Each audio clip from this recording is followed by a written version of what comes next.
Mike, you talk about the purpose statement. You give your own purpose statement, which I will not spoil. I thought it was brilliantly written.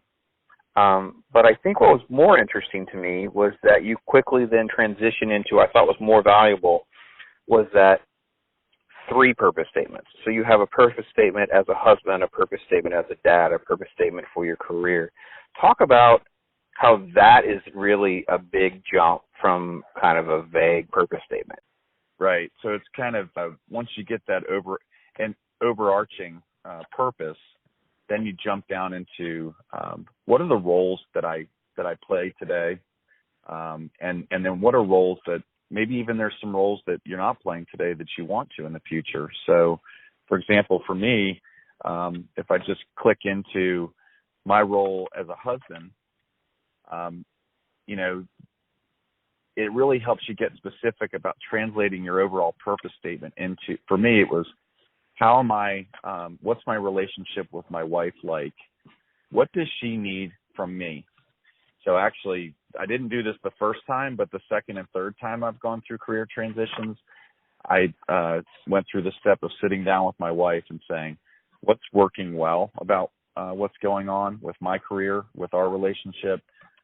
What else are you looking for? What could I do to improve? And I would just sit and really make sure that she gave me 2 or 3 pieces of input. And then I did the same thing with my son, Alex, my daughter, Canny, and my other daughter, Olivia. And, it was interesting for my kids. It was, they would say a lot of different things, like different activities they wanted me to do.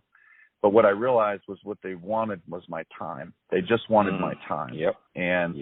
And when I had that aha moment to be, they wanted me to be present in their lives, that it sort of put that requirement on me of not traveling every week. I travel about 2 days every other week now, which seems to be a good balance for our family with my kids being older and 2 of them out of the house. But so anyway, that's kind of how that double clicking down from this, what can feel a little bit theoretical if it's not real specific, down into those, I call them success statements. And typically there's 5 to 7 of them. I'll tell you another interesting one though, is like, I try to get people to think creatively and not so mechanically about this. I mean, my job, my role as a husband is not something that's optional for me anymore. I mean, that is an important role. It's a high priority for me. But there's other roles, for example, being a writer. I never thought that was something that I would do. And so it's been very difficult and challenging to learn how to do that, especially for the first time. But it's brought me great joy to be able to go through that process and then to get to the end and see the finished product and see the impact it might have on other people's lives. So I always encourage people to spend some time thinking about 1 or 2 other roles, things that bring them joy in their life, a hobby or a passion or a charity, and make sure you're specific about those things as well so that you make time for it. Amen to that. Amen to that.